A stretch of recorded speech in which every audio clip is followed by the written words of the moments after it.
autres. Donc nous allons parler ce soir de la doctrine du transfert et de la transmission de l'onction ou des dons spirituels. Romains chapitre 1er, verset 9. Dieu, que je sers en mon esprit dans l'évangile de son Fils, m'est témoin que je fais sans cesse mention de vous, demandant continuellement dans mes prières d'avoir enfin, par sa volonté, le bonheur d'aller vers vous, car je désire vous voir pour vous communiquer quelques dons spirituels afin que vous soyez affermis. Voilà donc que se répandent maintenant depuis quelques années à travers les églises, et notamment à travers des conférences, une pratique apparue dans les années 40 aux États-Unis et qui en son temps fut combattue par les assemblées de Dieu américaines.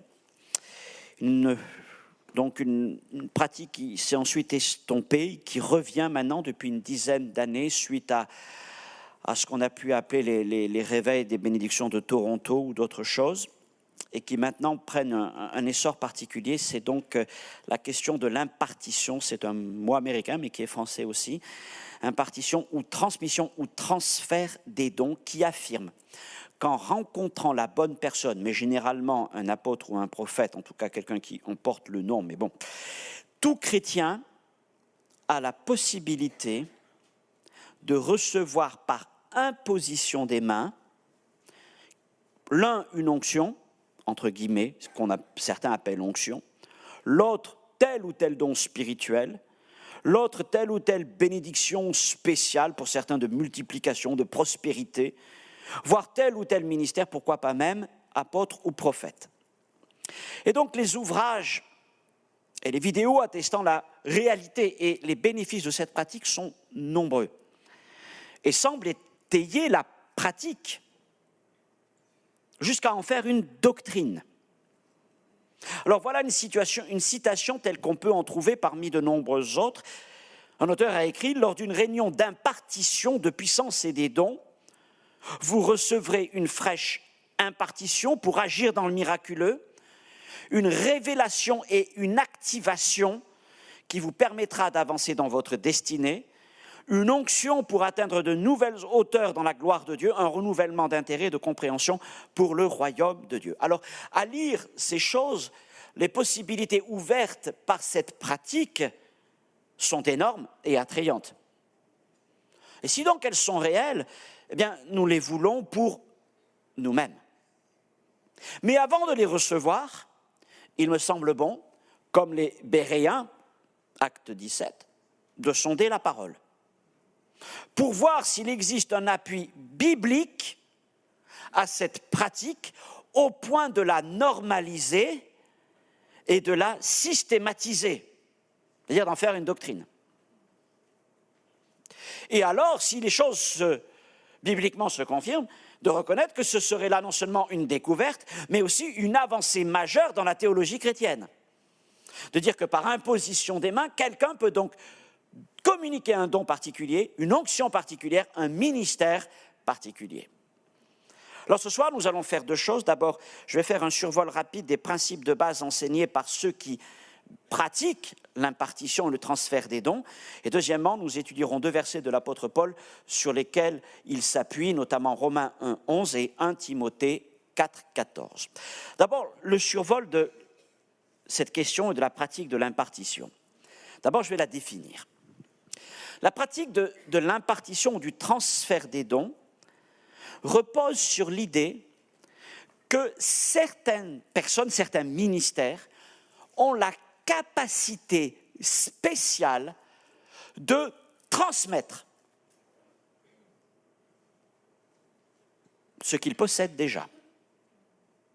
Que ce soit des dons spirituels, des bénédictions, des onctions particulières, la capacité de baptiser dans le Saint-Esprit, je dis bien, pas d'imposer les mains pour que quelqu'un soit baptisé du Saint-Esprit, mais d'imposer les mains pour que cette personne puisse avoir une puissance particulière pour baptiser les autres dans le Saint-Esprit, d'accord ?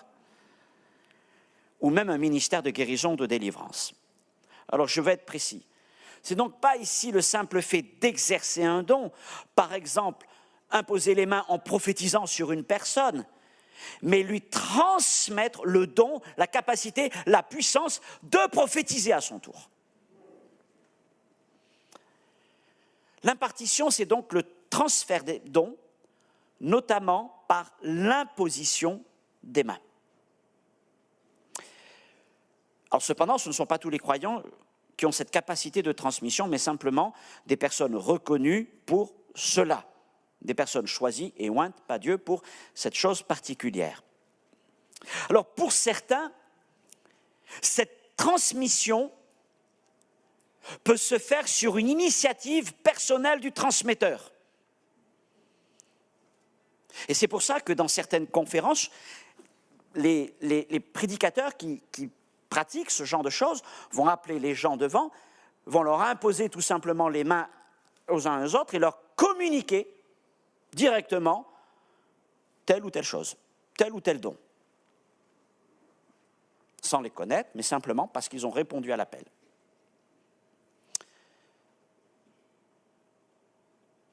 D'autres, un peu plus modérés, vont simplement dire que pour transmettre un don, il faut d'abord être convaincu par le Saint-Esprit. Que ça ne peut pas venir de l'homme, mais il faut d'abord que ça vienne du Saint-Esprit. On verra ça ensuite. Maintenant, la qualité de ce transfert, par imposition des mains, dépend de deux choses. D'abord, de la proportion de la foi de la personne qui reçoit. Bon, ça, c'est très biblique, qu'il te soit fait selon ta foi. Mais aussi de la puissance et de la qualité du don et du ministère de la personne qui le transmet. Autrement dit, quelque part, on ne peut pas recevoir plus que ce que la personne peut transmettre. Là, je crains quand même un souci d'appauvrissement. Vous comprenez? Ça veut dire qu'au fur et à mesure, ça va décliner. Donc là, il y a quand même une question qui se pose. Alors maintenant, ce qui veut dire que je pose déjà la question de savoir s'il ne vaut pas mieux directement s'adresser à la personne qui possède tout pleinement et qui ne donne jamais en partie le Saint-Esprit. Bon.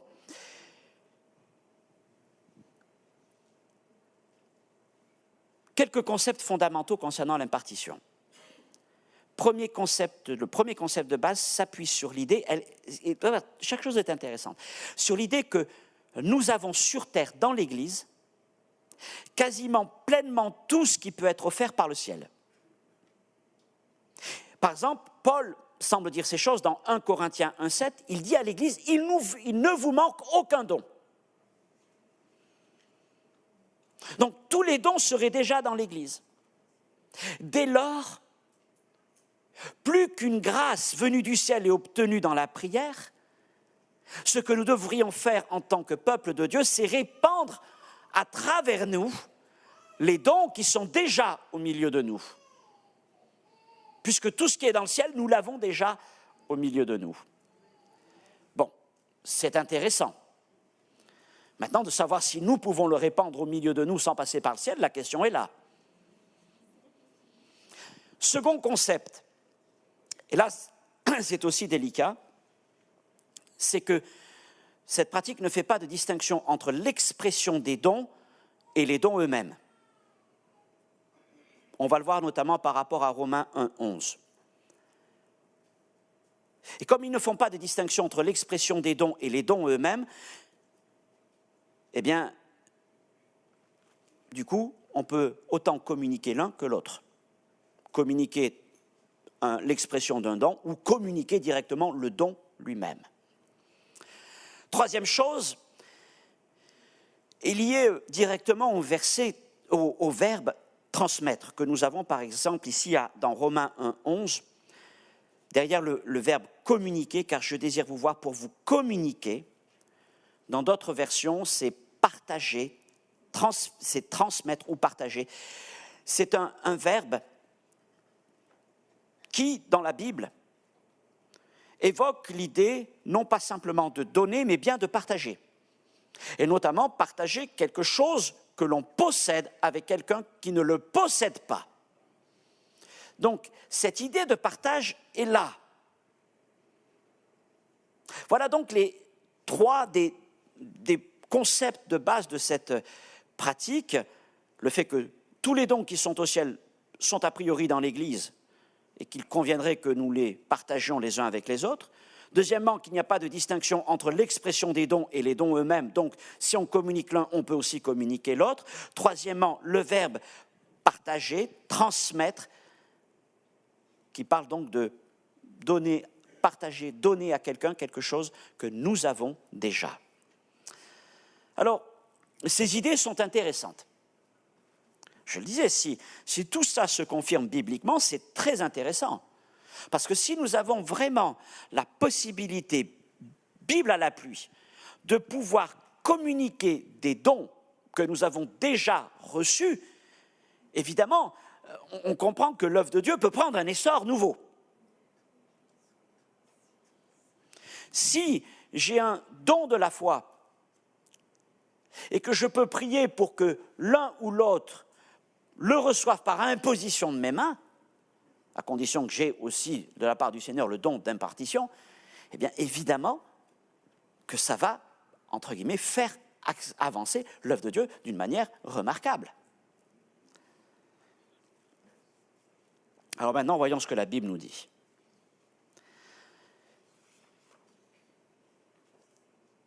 Nous avons ici le texte premier texte que j'ai choisi, mais qu'ils utilisent aussi beaucoup, Romains 1, 11, où il est donc question de partager, communiquer quelques dons spirituels.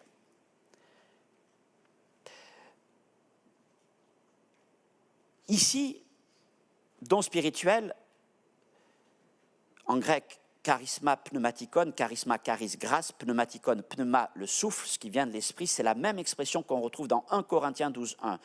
Donc ici, il s'agit bien des dons spirituels d'1 Corinthiens 12, les 9 dons de l'esprit. Donc juste une chose, dans ce verset, en tout cas, Paul ne parle absolument pas des dons de ministère, des dons de la parole. Il ne parle que des dons spirituels. Or, puisqu'on est au sujet des dons spirituels, il est écrit, 1 Corinthiens 12, 7, que ces dons sont des manifestations. Or, à chacun, la manifestation de l'esprit est donnée pour l'utilité commune. Et j'ai toujours enseigné ceci, je ne changerai pas a priori, que les dons spirituels, étant des manifestations, ne nous appartiennent pas. Nous ne les possédons pas d'une manière permanente, mais comme ce sont des manifestations, ce sont des impulsions ponctuelles et spontanées. Le Saint-Esprit distribue un don qui va se manifester. Certes, la foi et la pratique rendent telle ou telle personne plus sensible à telle ou telle forme de don, que ce soit les dons en langue, l'interprétation, la prophétie, la parole de connaissance.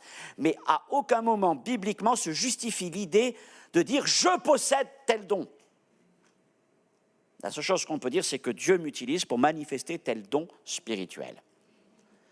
Ensuite, 1 Corinthiens 12, 11. Paul écrit « Un seul et même esprit opère toutes ces choses, les distribuant à chacun en particulier comme il veut. Ce sont donc des dons qu'il suscite lui-même, c'est lui qui opère toutes ces choses, et il les donne à qui il veut. C'est lui qui les distribue. C'est le Saint-Esprit. Ce qui signifie qu'aucun homme ne peut de lui-même manifester un de ces dons de l'Esprit. Et si quelqu'un, même, va vouloir prophétiser, parler de manière prophétique, mais sans être poussé par le Saint-Esprit, pour ceux qui sont en communion avec le Saint-Esprit, on se sentira bien, on discernera bien qu'il manque quelque chose, une dimension réellement spirituelle. Alors non seulement on ne peut pas manifester un don de son propre chef, il faut l'impulsion du Saint-Esprit, mais encore moins distribuer un don que l'on ne possède pas, puisqu'il appartient au Saint-Esprit, et la distribution reste du fait du Saint-Esprit. Donc nous ne pouvons les transmettre, ni les transférer, puisqu'ils ne nous appartiennent pas. Mais c'est le Saint-Esprit qui s'en occupe. Alors la lecture classique, pentecôtiste, de ce texte de Romains 1, 11, est de dire que Paul avait le désir de partager avec les chrétiens de Rome des dons spirituels, que ce soit des paroles de prophétie, de connaissance, de sagesse, etc. D'ailleurs, il dit dans Corinthiens 14, parlant à cette église, mais je viens vers vous par révélation, par doctrine, par connaissance, par prophétie. Donc, il venait pour apporter des paroles inspirées. Et personnellement, je m'en tiendrai à cette lecture. Car je ne vois aucun soutien biblique pour estimer que Paul désirait leur communiquer la faculté d'exercer tel ou tel don spirituel, parce que pour lui, c'était uniquement du ressort du Saint-Esprit. Mais Paul était convaincu que le Saint-Esprit l'accompagnerait dans son ministère comme il l'a toujours fait. Et il avait le désir d'aller visiter cette église pour manifester auprès d'eux les dons que le Seigneur ferait monter dans son cœur. OK ? Voilà l'approche que nous avons dans ce texte et à aucun moment, eh bien, nous n'avons une argumentation biblique pour dire que Paul avait l'intention d'aller à Rome pour leur donner la possibilité à leur tour eh bien, d'exercer le don de prophétie, le don de la parole de connaissance, etc., simplement en leur imposant les mains. Intéressons-nous maintenant à un autre verset. Je vous invite à aller dans 1 Timothée 4, 14. Et ça, c'est aussi un verset clé. Et puis, s'il y a quelqu'un, si vous êtes deux à partager une Bible ou quoi, vous pouvez regarder aussi dans 2 Timothée 1, 6. 1 Timothée 4, 14.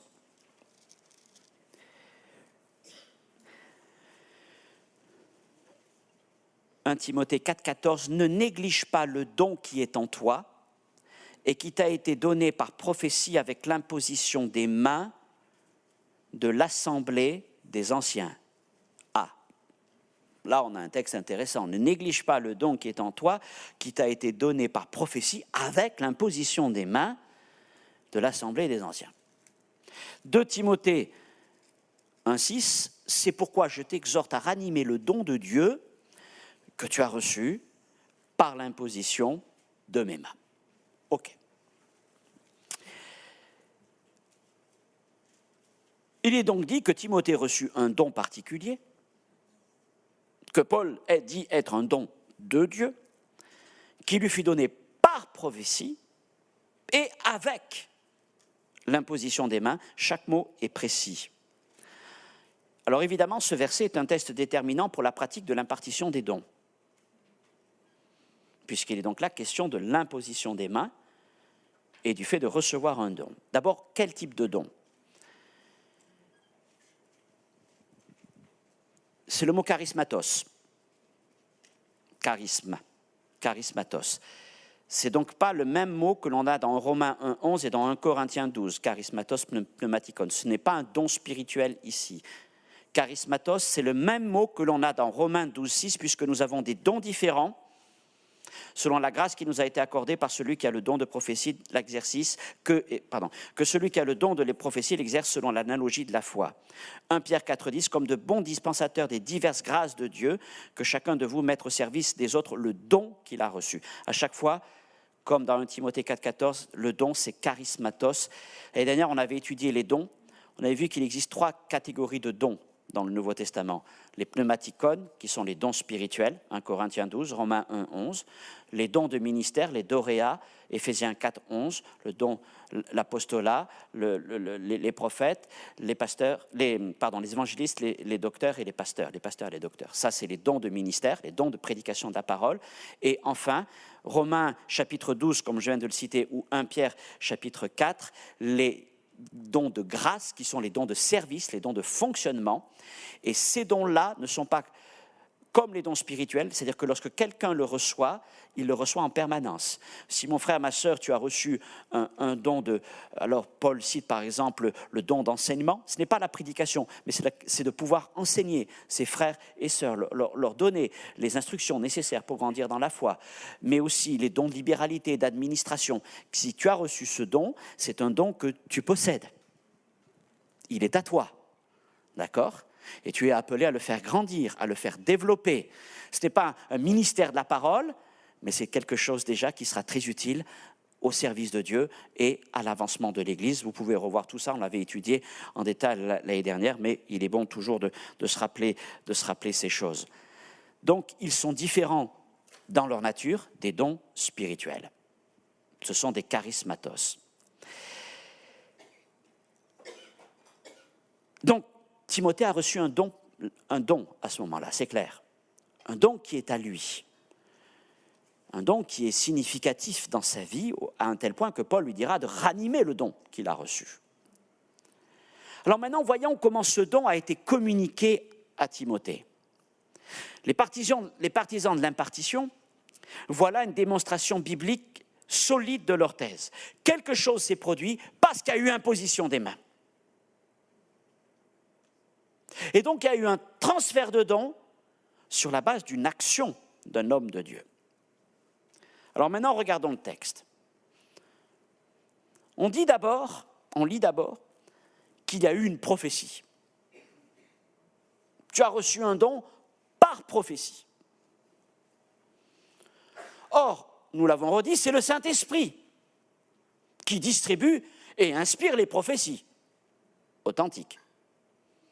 Et Pierre dit, c'est poussé par le Saint-Esprit que des hommes ont parlé de la part de Dieu. Et je veux croire que lorsque l'apôtre Paul prophétisait, il était inspiré par le Saint-Esprit. Et donc c'est le Saint-Esprit qui a poussé Paul à prophétiser sur Timothée en lui disant donc qu'il recevait maintenant un don. Mais ça ne venait pas de lui, ça venait du Seigneur. Suite à cela, avec les anciens, il a imposé les mains à Timothée.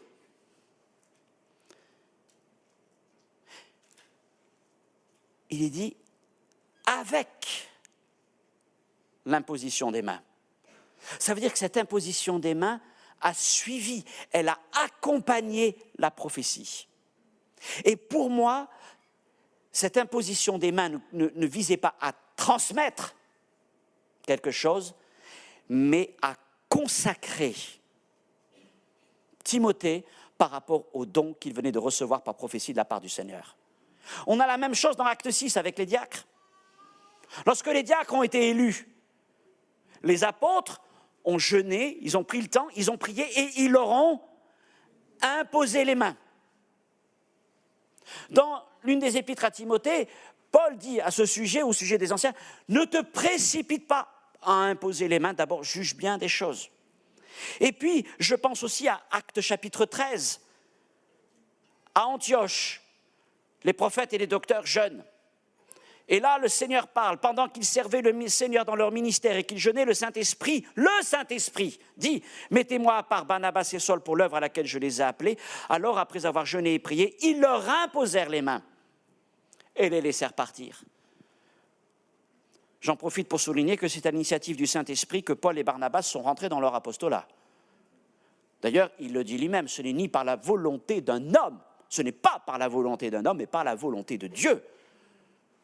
Donc ce n'est pas un homme qui lui a transféré un ministère d'apostolat, ce n'est pas quand Ananias est venu lui imposer les mains pour qu'il guérisse qu'il est devenu apôtre. Mais c'est parce que Dieu avait déjà préparé les choses. D'accord ? Là, c'est pareil dans cette histoire de Paul et Barnabas. C'est le Saint-Esprit qui parle. C'est le Saint-Esprit qui les envoie dans l'œuvre apostolique. Et que font les apôtres à ce moment-là ? Les prophètes et les docteurs d'Antioche, les frères, ayant prié, ayant jeûné, ils vont leur imposer les mains pour les consacrer et les bénir dans l'œuvre qu'ils vont devoir engager maintenant, conduits par le Saint-Esprit. Donc on le voit, à chaque fois qu'il y a là cette question d'imposition des mains, c'est une consécration, c'est un accompagnement, et ce n'est pas le fait d'imposer les mains qui a transmis la bénédiction. L'imposition des mains est importante. L'imposition des mains est utilisée notamment dans le baptême du Saint-Esprit. Là, il y a des appuis bibliques sérieux. Dans la guérison, pas forcément dans la délivrance.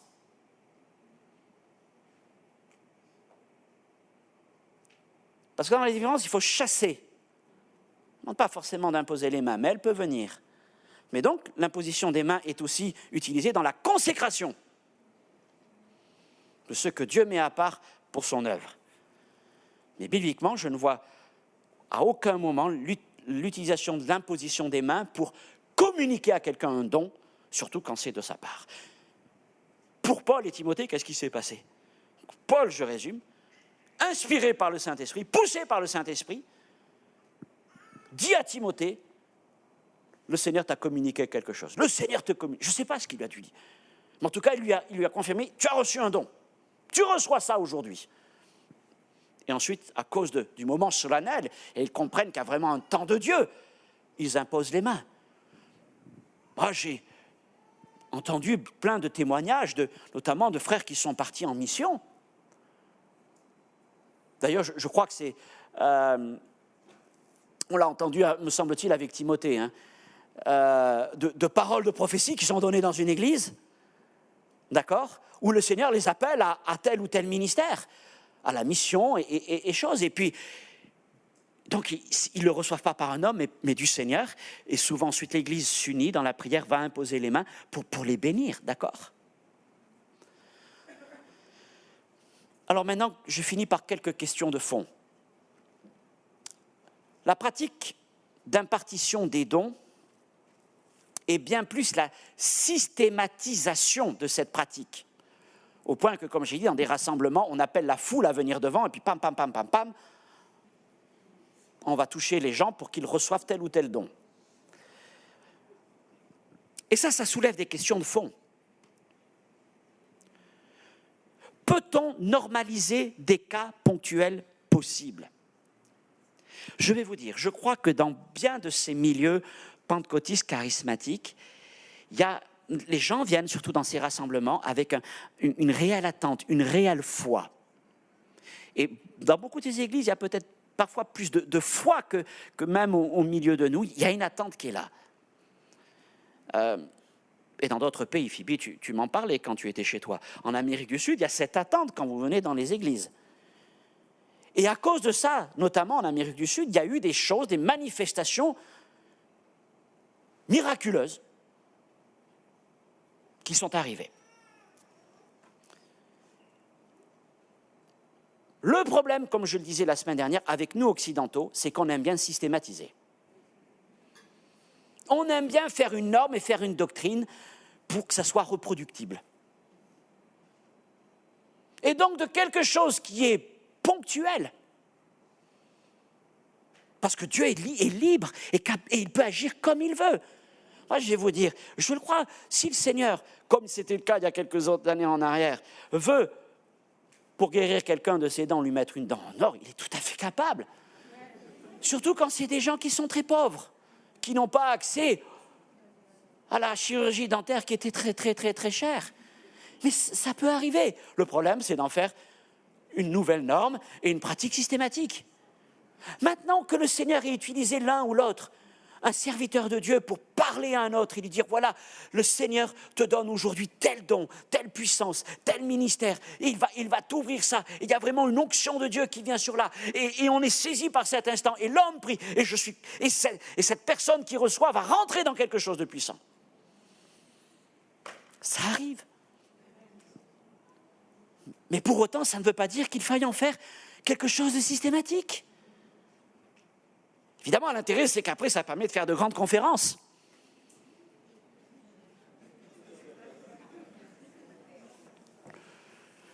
Ça, c'est un point, la question de la normalisation des cas ponctuels. Deuxièmement, et ça, c'est plus profond, la question de la prêtrise universelle et de celle de Christ en particulier. Jésus-Christ est notre grand prêtre. Il est l'unique médiateur entre Dieu et nous. Et la volonté de recourir à des impartiteurs, des transmetteurs, des transféreurs, est un risque d'affaiblissement de la médiation de Christ et de la prêtrise universelle. Dans certaines églises traditionnelles, ce sont les prêtres donnent les sacrements. Pardonnez-moi, je vais être très direct, dans certaines églises pentecôtistes charismatiques, les apôtres prophètes communiquent les dons. Et c'est la même chose. Parce que le sacrement, oui, en théorie, doit venir à la rencontre de la foi de celui qui le reçoit pour devenir efficace. Mais en fait, dans la pratique, il suffit de prendre le sacrement pour participer à la bénédiction. Hein, ça vous rappelle de vieilles choses.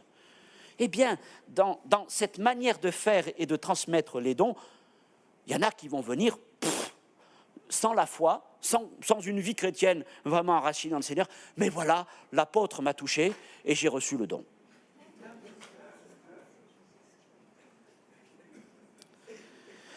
La force de la Pentecôte, c'est une relation directe avec le Seigneur, prêtre et prophète.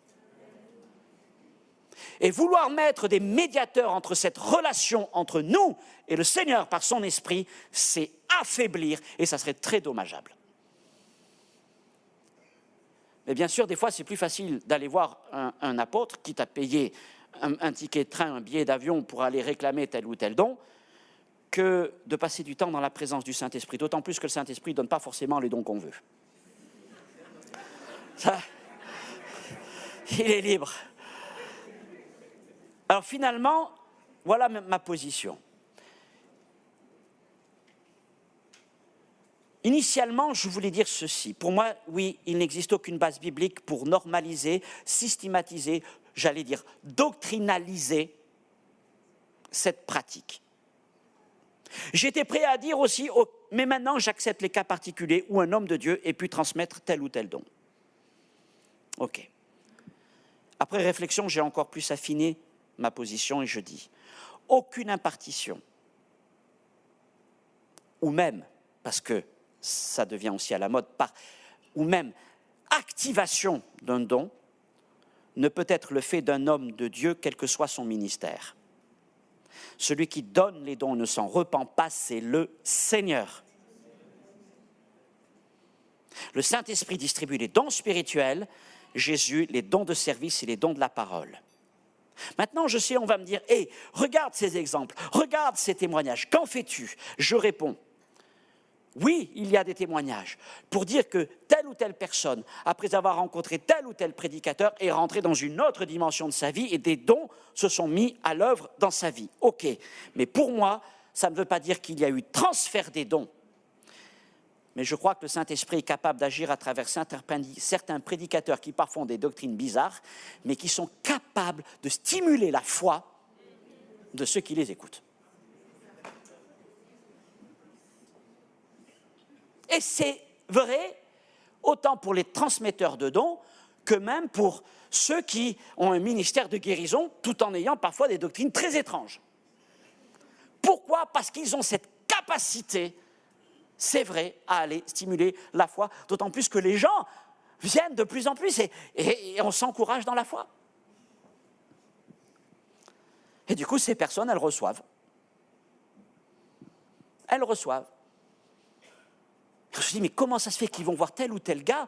C'est quand même bizarre, tel ou tel ministère, et ils sont guéris, où il y a cette nouvelle dimension dans leur vie, et ils en témoignent.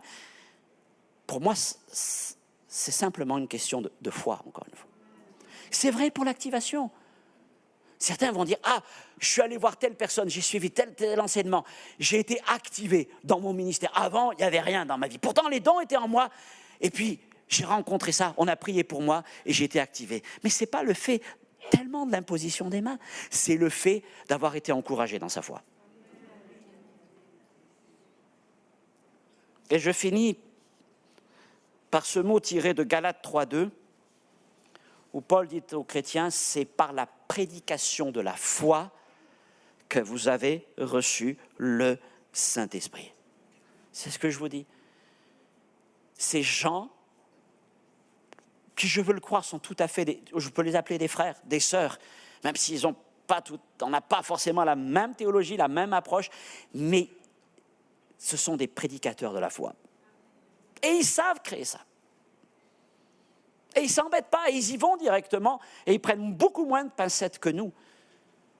Mais ce qui est bien, c'est quand non seulement on prêche la foi, mais on la prêche d'après la parole de Dieu. Ça nous permet d'éviter parfois des écueils, parce que combien de fois aussi, même dans ce genre de rassemblement, où il y a des gens qui savent prêcher la foi et qui savent prêcher ce genre de choses, eh bien, il y a des gens qui repartent avec une tête pas possible et des chevilles qui ont triplé de volume, mais qui pour autant n'ont rien reçu, mais qui en ont la prétention. Parce que ça, c'est pas parce qu'on vous aura imposé les mains, on vous aura dit tu seras missionnaire jusqu'aux extrémités de la terre, que tu vas le devenir. Il faut que le don ensuite soit éprouvé, c'est là qu'on voit les choses.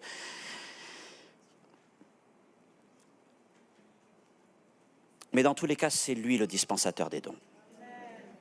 Et si le Seigneur choisit d'utiliser un homme qui va prophétiser sur vous et vous imposer les mains ensuite, eh bien c'est dans sa grâce. Mais maintenant, dans votre chambre de prière, il est tout à fait capable de donner les dons. Et comme l'apôtre Paul le disait, je le citais tout à l'heure, je reprends ça, il ne vous manque aucun don. Et donc, je ne crois pas que j'ai quelque chose en termes de dons à vous transmettre. Ce n'est pas mon travail. Mais notre travail à nous, pasteurs, et on doit certainement encore plus progresser dans ça, c'est de vous amener à croire et donc à mettre en œuvre ce que vous avez reçu du Saint-Esprit. OK. Et puis si le Seigneur un jour nous utilise pour prophétiser sur vous, pour dire vous avez reçu un don, eh bien que le Seigneur soit loué.